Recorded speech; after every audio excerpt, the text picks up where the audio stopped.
Bienvenue sur Trouver sa voie. Je suis Alban Mas, coach en évolution professionnelle et je te partage ma méthode pour construire ta carrière. Ce podcast reprend en replay les lives qui ont lieu tous les jeudis sur LinkedIn, YouTube et Twitch, avec des tutos, des conseils et surtout plein d'invités inspirants. Je te souhaite une très bonne écoute.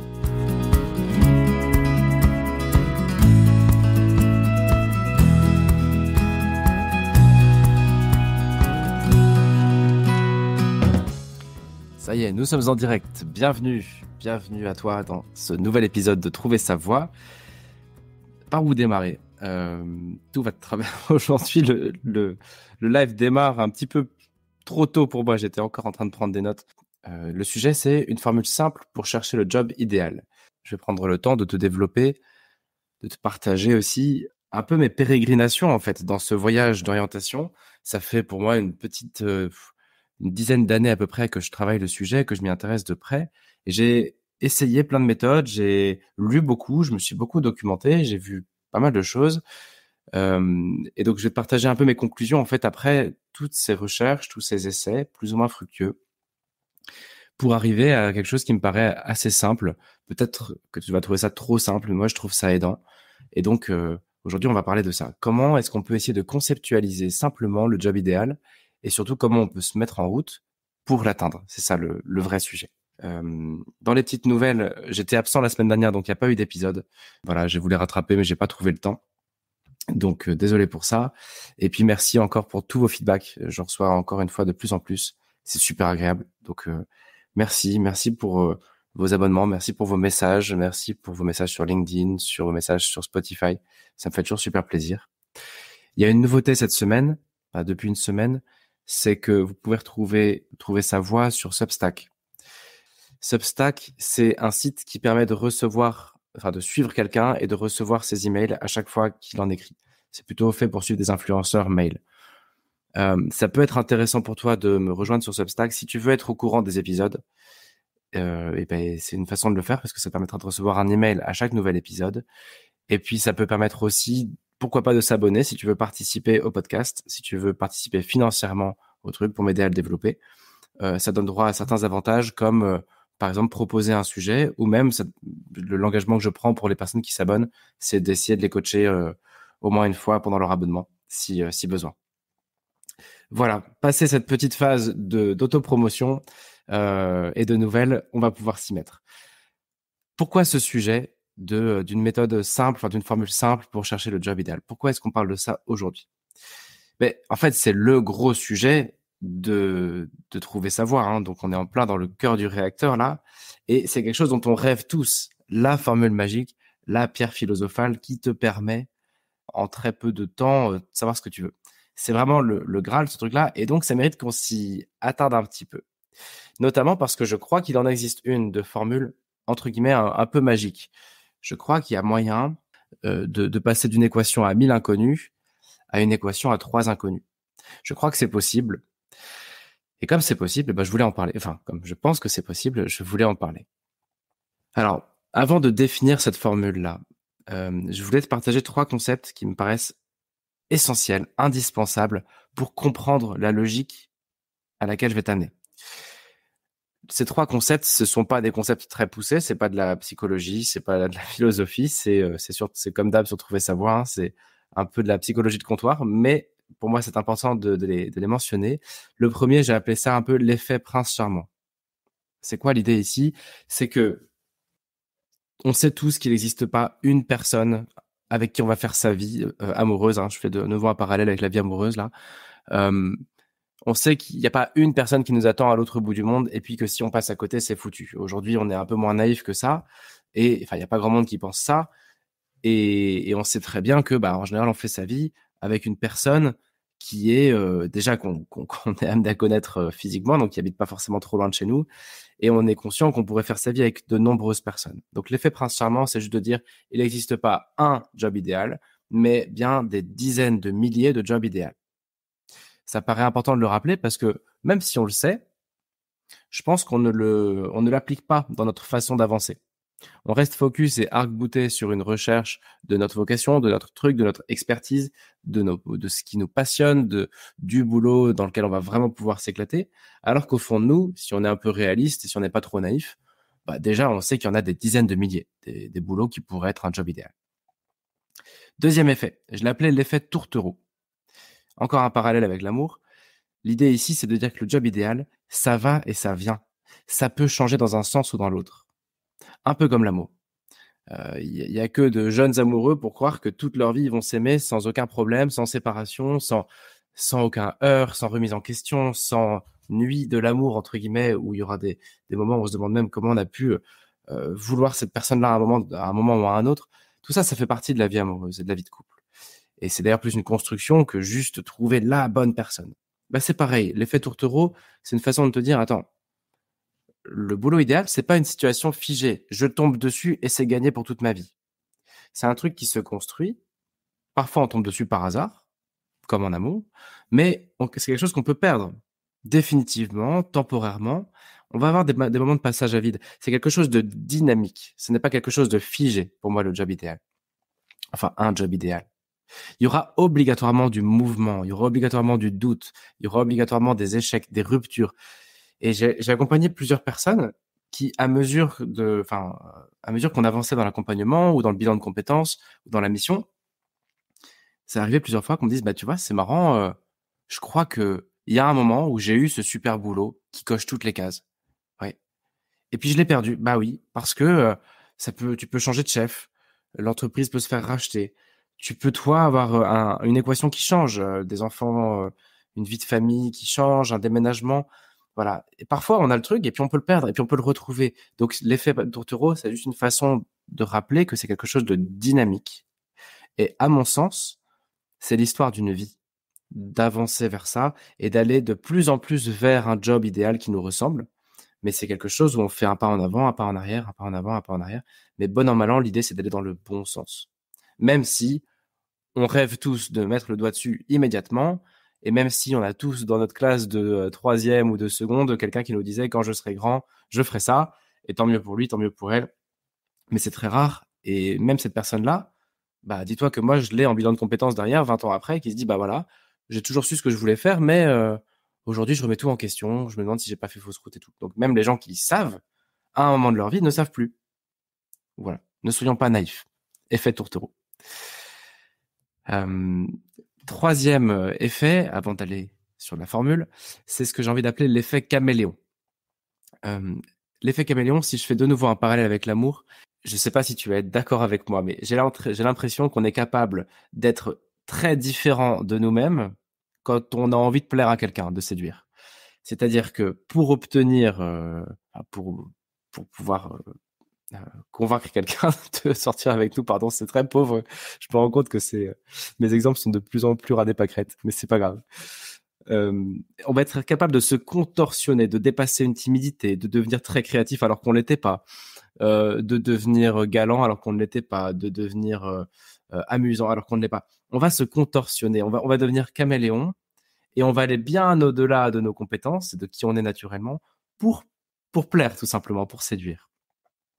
Et je crois que c'est pareil dans le boulot, à la fois de façon positive et négative. La façon négative, elle est évidente. C'est que pour obtenir un poste, on peut se vendre un peu autrement que comme on est naturellement. Résultat des courses, si tu es sélectionné, si tu es recruté, c'est une catastrophe. Parce que ça veut dire que tu dois ensuite vivre ce boulot en ayant fait semblant d'être quelqu'un que tu n'es pas. Et tu portes ça. Et que ce soit en couple ou dans le boulot, c'est juste horrible de vivre une vie qui n'est pas la tienne. Donc ça, c'est le côté pas cool de l'effet caméléon. Mais il y a un côté très très cool de l'effet caméléon, à mon sens. Ce côté positif, c'est que au fond, il existe un nombre infini de métiers et de postes. Et l'idée, c'est de se dire que tout le monde peut les faire. C'est pas une question de tempérament. Je prends l'exemple d'un commercial. Moi, j'ai cru que j'étais un bon vendeur, mais je suis le pire des vendeurs. Et quand je me suis associé pour créer une boîte et que mon boulot, c'était d'aller chercher des clients, ça a tout de suite capoté parce que j'étais nul pour ça. Ça m'a pas empêché d'être un super bon vendeur pendant 3 ans chez Danone. Pourquoi? Parce que je crois que je suis très empathique. Et donc, au lieu d'être un bon vendeur, j'ai été un bon gars empathique. et ça m'a servi en fait à vendre. Et c'est pareil sur plein de personnes que j'accompagne, notamment des profils commerciaux qui sont pas du tout, qui sont parfois très timides, très introvertis, qui n'aiment pas du tout le fait de se déplacer, etc. Mais en fait, ils vont compenser. Ils vont dire, bah moi, je suis très analytique, donc voilà, je vais voir 2 clients par an, mais c'est des clients énormes. Et en fait, je passe 1 an à préparer ma négo avec beaucoup d'analyse. Là où d'autres vont y aller à la tchatch avec un très grand nombre de contacts. Mais mon point ici, c'est de dire que on va adapter notre job à qui on est et on va aussi un peu s'adapter à notre job. Mais il y a une part d'adaptation de, bah voilà, j'ai un boulot, on me demande de faire ça, c'est pas mon ADN, mais je vais me débrouiller pour le faire à ma façon quand même, un peu comme un contorsionniste.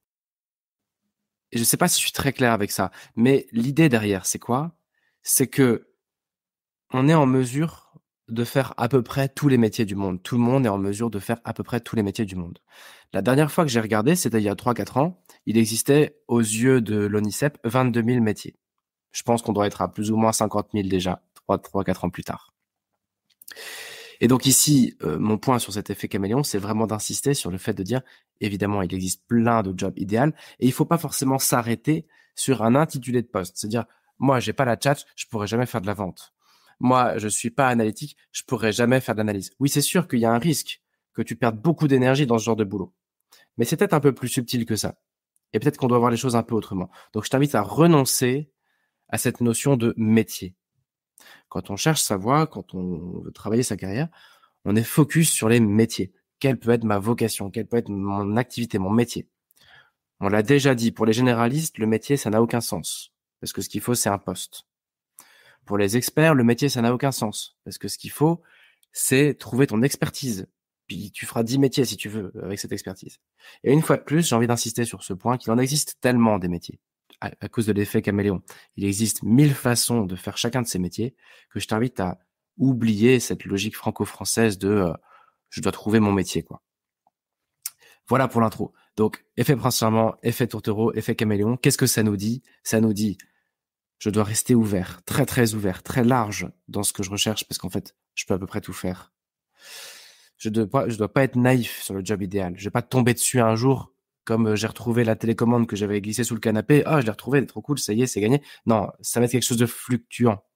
Je vais le construire lentement, ce job idéal. Je vais peut-être tomber dessus par hasard, mais je pourrais le perdre, je pourrais le retrouver. Et puis voilà, j'oublie un peu cette notion de métier et je vais plutôt raisonner autrement. Et je vais t'expliquer maintenant comment est-ce qu'on peut raisonner en fait autrement que par métier. Moi, quand il y a une dizaine d'années, j'ai commencé à m'intéresser au sujet. Ma première façon de chercher, ma première méthode en fait, ma première équation, c'était vraiment un truc à 1 million d'inconnus. C'était d'abord, je vais lire un livre de développement perso. Ah tiens, j'ai découvert ça. Après, je fais un test, un test Biba ou Psychologie Magazine où ah bah tiens, j'ai vu que j'étais plutôt comme ça. Après, je vais tomber sur un truc plus ou moins astral ou je sais pas quoi. Ah bah dis donc, en fait, je suis comme ça. Après, je vais faire un MBTI parce qu'il y a un site gratuit qui permet de faire son MBTI. Ensuite, je vais parler avec mes amis qui vont me dire, mais non, toi, t'es plutôt comme ça. En fait, c'était un joyeux fourre-tout et je faisais vraiment un pas en avant et 10 pas en arrière en matière de clairvoyance. Et plus j'avançais, plus j'avais l'impression de me perdre. Donc ça, c'était les débuts. Il n'y avait pas vraiment d'outils, pas de méthode. Au fil de mes pérégrinations, de mes découvertes, j'ai découvert un gars dont on a déjà parlé au micro de Trouver sa voie parce que je le trouve passionnant. Pour moi, c'est le meilleur des coachs en orientation que je connaisse. Il est américain et il s'appelle Nicholas Lore, L-O-R-E. Et il a écrit un livre qui s'appelle The Pathfinder, dont je mettrai les références en commentaire.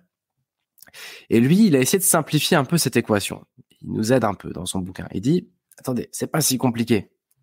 Le job idéal, c'est un peu comme quand tu cherches ton appart ou ta maison.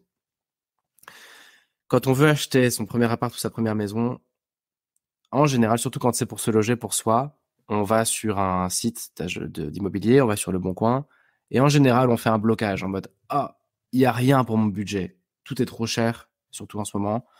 Tout est trop cher ou trop nul. Enfin, je sais pas, je bloque. J'arrive pas. » Et puis, quand on comprend un peu plus comment ça marche, un agent immobilier ou des amis vont t'aider en te disant « Non, non, attends, Attends, en immobilier, c'est simple, il faut d'abord que tu saches qu'est-ce qui est essentiel. De combien de chambres tu as besoin? À quelle distance de la gare? Combien de salles de bain? As-tu vraiment besoin d'un jardin? Et tu vas commencer à poser des éléments qui vont être des éléments primaires, des éléments essentiels de ta recherche de maison ou d'appart. Tu vas te dire, je ne regarde que ces trucs-là. Nicolas Lore, lui, il fait ce parallèle, en fait, dans sa méthode. Il vient te dire, attends, c'est pas si compliqué.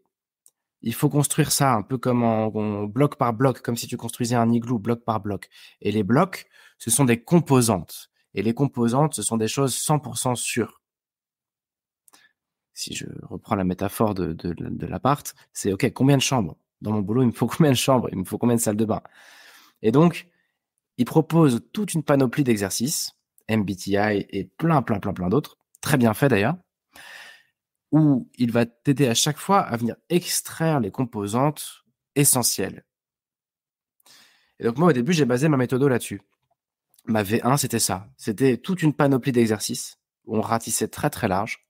L'idée, c'était de venir stocker à chaque fois les composantes. OK, je me rends compte que j'ai besoin d'être à moins de 30 minutes de vélo de mon boulot. Je me rends compte que j'ai besoin de travailler dans l'industrie pharma. Ça, c'est des composantes essentielles. J'ai besoin de gagner 2000 € net par mois. C'est une composante essentielle. J'ai besoin d'utiliser ma capacité d'analyse. C'est une composante. Et donc, pour finir sur cette méthode de Nicolas Lore, sur ce qu'elle propose et sur ses limites, in fine, tu te retrouves avec une sorte de besace avec plein de composantes. Et lui, il te propose de poser tout ça à plat et de venir pondérer ces composantes. Tu leur donnes une note de 1 à 5 et puis au bout du compte, tu vas avoir une shortlist avec une dizaine ou une vingtaine d'éléments qui, eux, semblent être des éléments complètement nécessaires pour ton équilibre, pour ton bonheur. En fait, ça permet de dire, théoriquement, si je fais ces trucs-là, je suis sûr théoriquement que mon boulot, il va me plaire. Ça marche plutôt bien, mais il y a un problème avec ce truc. C'est que ça ne te pousse pas à l'action. Tu restes quand même avec un PDF et des composantes. Et ça te dit pas concrètement qu'est-ce que je peux faire. Et moi, j'ai eu beaucoup de mal dans cette première version de ma méthode à transformer ça en pistes concrètes que tu peux aller explorer dans la vraie vie. Des pistes de boulot, des pistes de secteur et tout. Et j'ai essayé plein d'idées pour essayer de transformer ces composantes en pistes, que ce soit de l'intelligence collective, des outils créatifs, que ce soit l'intelligence artificielle. Mais à chaque fois, ça bloque un peu. Donc, Nicolas Lore, moi, j'ai trouvé que c'était un peu limité. En continuant cette aventure, j'ai découvert l'ikigai. En fait, c'est pas moi qui l'ai découvert, ce sont mes clients qui me l'ont fait découvrir. Parce que j'avais des clients qui ont déjà fait un ikigai. Moi, je suis pas formé, je connais pas le truc, hein. Je peux pas en parler. Mais j'ai des clients qui sont arrivés en me disant, regarde, Alban, ça va faciliter notre travail. J'ai déjà fait un ikigai avec un professionnel assermenté. Ils sont arrivés avec un truc complètement inexploitable, en fait. C'est mon avis. Pardon pour tous les coachs qui m'écoutent, qui sont fans de l'ikigai. Je remets pas en question la puissance de l'outil, comme la méthode de Nicolas Lore, c'est extrêmement puissant, on va en reparler là, mais concrètement, t'en fais quoi? Moi, je vois pas comment exploiter ça, en fait, concrètement. Si je résume un peu ce avec quoi mes clients sont arrivés, enfin, est-ce que c'est que l'ikigai, en fait, hein, c'est 4 cercles. Tout en haut, c'est ce que vous aimez. Le cercle en bas, c'est ce sur quoi vous pourriez être payé. À gauche, ce dans quoi vous êtes doué. Et à droite, ce dont le monde a besoin. Et on vient cruncher tout ça. Et quand on vient cruncher tout ça, ça fait des sous-catégories qui portent des noms. Et tout au milieu, ça s'appelle l'ikigai. Le bull's-eye, comme on dit aux fléchettes, c'est l'ikigai. Et c'est ça qu'on cherche. Mais du coup, moi, je suis arrivé avec des situations où on me disait, voilà, bon, voilà ce que j'aime. Voilà ce pourquoi je pourrais être payé. Voilà ce dans quoi je suis doué. Et voilà, selon moi, ce dont le monde a besoin. OK. Super. Bravo. Hyper intéressant. Et donc, on fait quoi? Je sais pas, je pensais que tu pourrais me le dire. Non, j'en sais rien non plus, quoi. C'est ça le problème de l'ikigai à mes yeux et aussi de toutes les méthodos que j'ai pu voir jusqu'à maintenant. C'est que c'est de la théorie et ça reste de la théorie. C'est très difficile de mettre ça en pratique. Mon avis sur tout ça, c'est que c'est très puissant, c'est passionnant. J'aimerais bien me former à l'ikigai. Je ne dénigre pas cet outil. C'est quelque chose qui est bien pour regarder dans le rétro. Quand tu as une opportunité, ça te permet de dire, attends, ok, est-ce que ça fit avec mon ikigai? Ça te permet de comprendre a posteriori des choses. Mais je vois pas comment tu peux aller de l'avant avec ça. Et si toi, tu sais, bah, n'hésite pas à m'écrire pour me le dire parce que ça m'intéresse. Voilà. Voilà les limites de cette deuxième étape qui était l'ikigai. Et puis, il y a eu une troisième étape. Cette troisième étape, c'est venu au fond assez récemment, depuis à peu près 6 mois. C'est à force d'accompagner avec le terrain, avec l'expérience. J'ai fini par prendre conscience que la clé, l'important, ce n'est pas d'avoir la big picture du sujet. Ce n'est pas d'avoir une vue d'ensemble. Ce n'est pas d'avoir trouvé. La big picture, c'est encore une fois une bonne boussole pour a posteriori se dire, OK, est-ce que je signe ce boulot ou pas? Est-ce que ça vient cocher les trucs qui sont importants pour moi? C'est bien pour valider des hypothèses, mais pas pour trouver des opportunités. Je crois que la clé, l'important, c'est pas donc de se trouver, mais c'est d'avoir un point de départ concret pour rencontrer des gens. Puisque c'est vraiment par la rencontre qu'on a nos réponses. L'introspection permet de se connaître, de faire son ikigai, de savoir ses compétences et tout, c'est très bien. Mais c'est quand même par la rencontre et par l'expérimentation qu'on sait vraiment, qu'on avance, qu'on construit, que voilà. Donc l'enjeu, c'est ce que je dis souvent en micro de trouver sa voie. L'enjeu n'est pas que tu te trouves, que tu te comprennes. L'enjeu, il est que tu te construises. Et pour se construire, il faut bien agir. Et pour agir, il faut bien savoir vers quoi. Et c'est ça qui manque. Et donc pour moi, la clé pour savoir vers quoi tu vas, bah, c'est au fond de simplifier l'équation au maximum pour être le moins possible dans ta tête et le plus possible sur le terrain. Cette équation toute simple, je te propose une version, une V3 pour moi du coup, qui est que le job idéal, c'est tout simplement d'être payé à être toi-même, dans un univers qui t'intéresse, sur un mode de travail qui fait sens pour toi. Donc là, je viens de nommer les 3 petits ronds qui sont là-haut, là, si tu regardes la vidéo. Il y a 3 cercles, hein, ça reste quand même schématique tout ça. En haut, il y a un cercle qui serait de l'ordre de ce que tu fais de mieux, tes compétences, comme dans l'ikigai en fait. Hein. C'est ton ADN, ce que tu fais naturellement. Si tu travaillais plus, c'est ce que tu continuerais à faire si tu étais rentier. Un deuxième rond, c'est les univers qui t'intéressent. Si tu en as, c'est pas obligatoire. Il y a plein de gens qui n'ont pas de centre d'intérêt plus que ça, qui sont intéressés par tout. Et donc, ça sert à rien d'avoir ce deuxième rond-là pour eux. Mais on peut appeler ça des secteurs d'activité, s'il y en a qui t'intéressent. Et puis le troisième rond, ça va être ce que je vais appeler les modes de travail. C'est ce qui fait sens pour toi. Et je vais commencer par expliquer celui-ci. Le mode de travail, c'est qu'est-ce qui fait que tu as une raison de te lever le matin? Il existe des centaines de milliers de métiers, il existe des centaines de milliers de façons de faire chacun de ces métiers. Et donc le mode de travail, ça permet de venir changer un petit peu ta façon de voir les choses. C'est un test que propose l'organisme de bilan de compétences qui s'appelle MEMPACAP, que je te recommande, qui est très bien, et qui propose notamment de savoir qu'est-ce qui te motive le plus, quelles sont tes motivations primaires. Et je crois, moi, que les motivations primaires, c'est le sens au travail, le fameux sens au travail dont tout le monde parle, que tout le monde recherche. Je crois que c'est ça. Et donc, il y a une dizaine d'éléments que je vais te partager vite fait comme ça. Il y a recevoir du feedback, d'avoir du feedback d'un client, d'un manager ou autre. Le fait de se dépasser. Le fait d'apprendre, la curiosité intellectuelle. Le fait d'avoir des opportunités régulières d'évolution. Non pas financière, mais d'évoluer de job en job. Le fait d'avoir de la concurrence, de la compète. Le fait de voyager, de se déplacer, de sortir de chez soi. La sécurité de l'emploi. Le bien-être, c'est-à-dire l'équilibre perso-pro. L'ambiance de travail.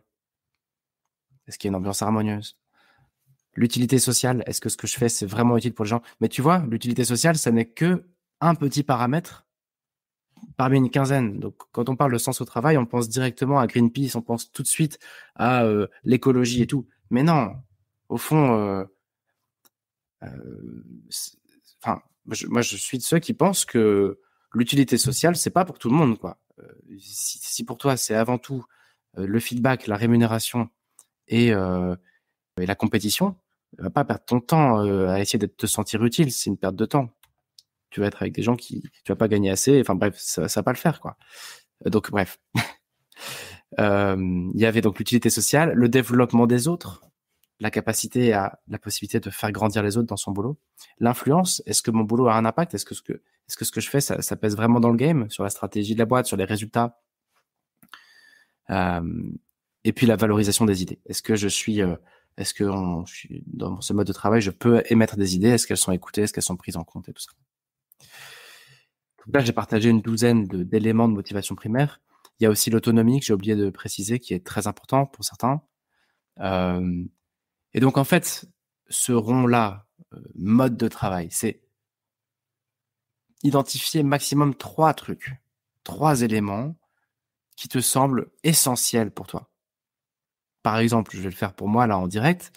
Pour moi, ce qui est essentiel, c'est la curiosité intellectuelle, l'autonomie, et puis la rémunération, tiens.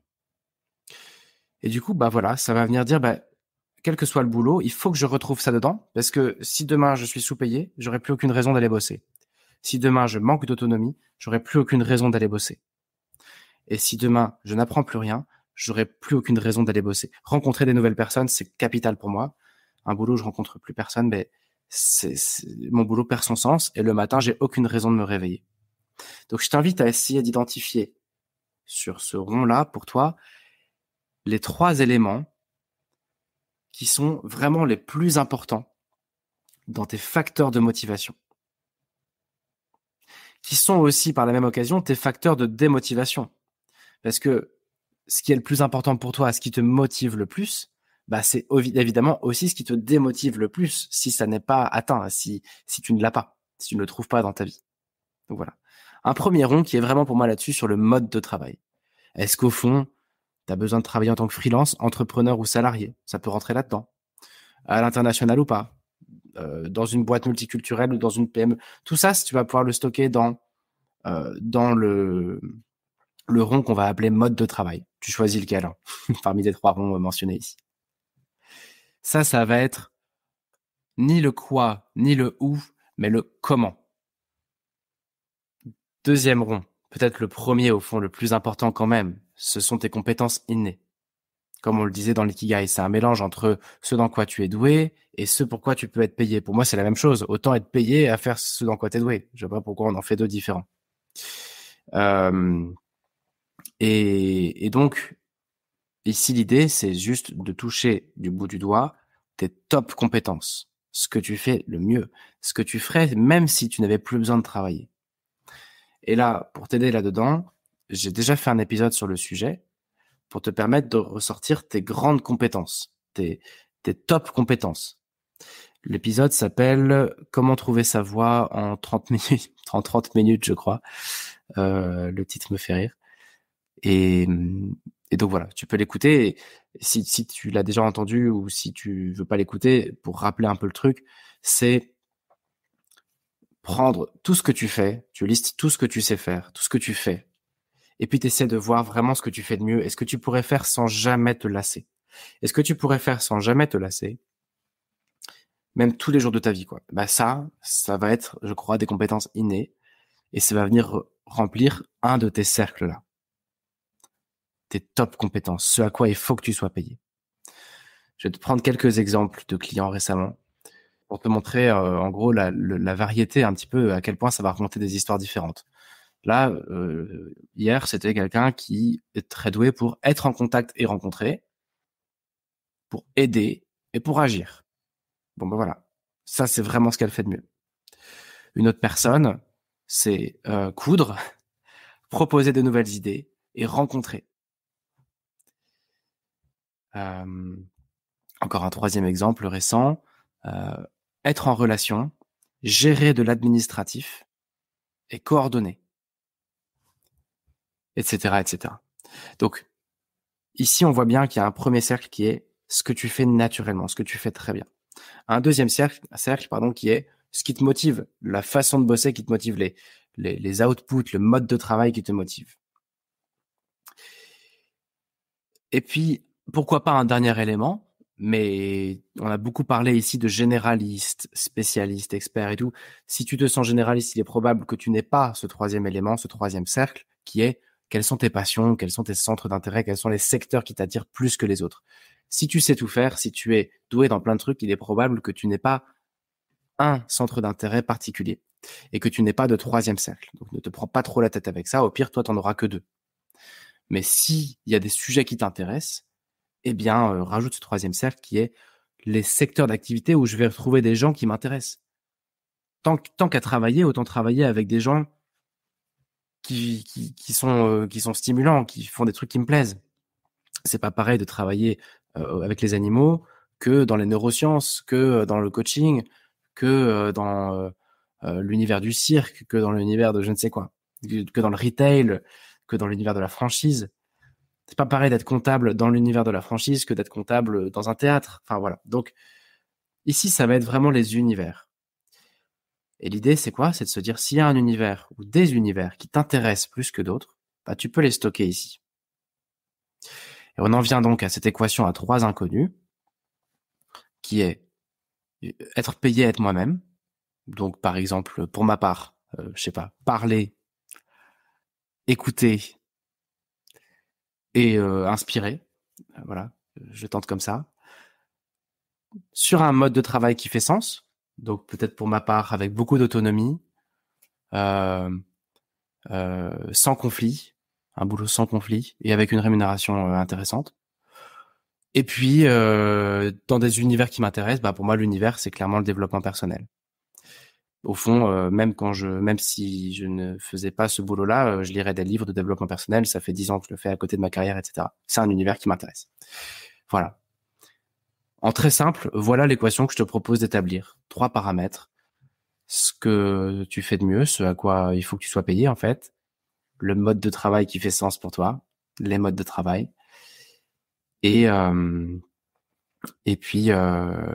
pardon, les univers, les secteurs d'activité qui font sens. Et c'est là que tu vois d'ailleurs que n'importe quel métier peut être vécu très différemment. Si je prends le coaching, par exemple. Si je change d'univers, du coaching en entrepreneuriat, c'est pas pareil que du coaching en développement personnel. Si je change de compétences clés, moi j'adore parler, c'est pour ça que je fais ce podcast, mais il y a des gens qui sont très doués pour analyser. Donc quelqu'un qui va être très analytique et passionné par les neurosciences, clairement il va pas coacher de la même façon que moi. Et puis si on change de troisième cercle, le mode de travail, moi je suis pas du tout entrepreneur, mais j'ai du mal à être salarié aussi, donc voilà, le statut freelance me va bien. Et pour d'autres, ce sera vraiment, il y a besoin de sécurité de l'emploi et donc le salariat sera une super option. Et ce sera pas du tout le même métier du coup. Enfin, même métier, mais pas du tout la même réalité. Et voilà vraiment pourquoi je t'invite à oublier cette histoire de métier et à plutôt essayer de peu à peu te rapprocher j'ai envie de dire de ton ikigai pour le coup, du sweet spot là, du milieu de ces 3 cercles, compétences clés, mode de travail, secteur d'activité, ou de ces 2 cercles, compétences clés, mode de travail. Et en te souvenant que c'est normal de pas mettre dans le mille du premier goût et que c'est l'histoire d'une vie.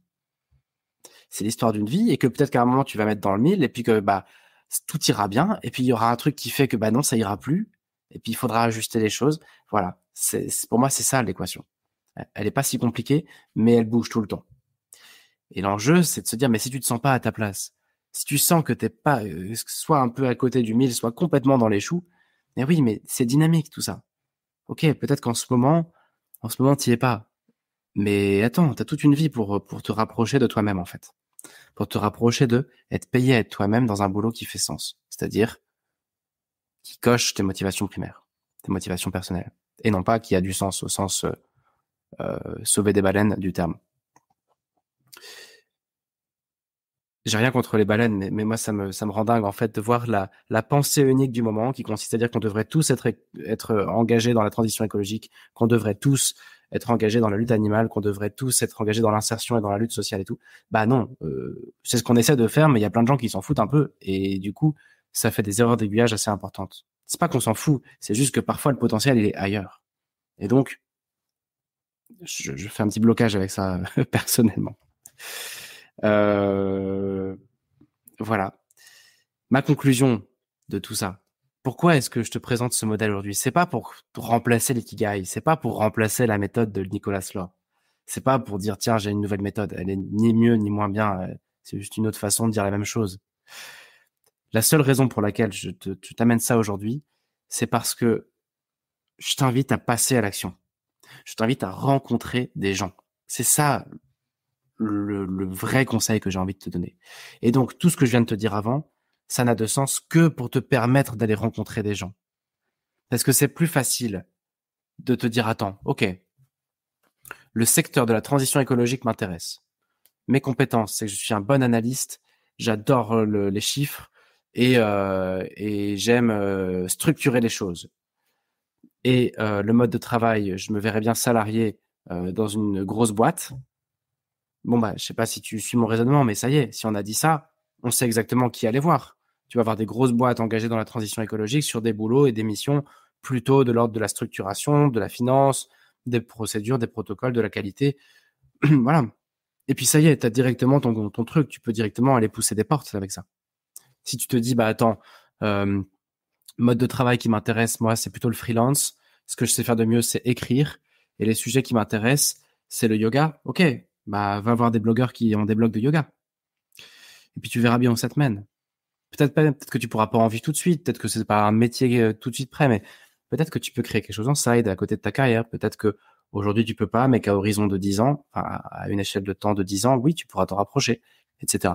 Donc tout ce que je te dis là, c'est simplement pour te permettre, pour essayer de faciliter le passage à l'action et le passage à la rencontre, parce que je suis vraiment convaincu que c'est par la rencontre que tu vas déclencher des prises de conscience et que c'est par la rencontre que tu vas déclencher des opportunités. Et que c'est donc par la rencontre que tu vas t'orienter et te rapprocher de ton ikigai, entre guillemets. C'est pas dans ta tête, c'est dans la rencontre, quoi, je crois. Mon call to action, ça fait longtemps que j'ai pas partagé un petit défi pour les auditeurs, auditrices.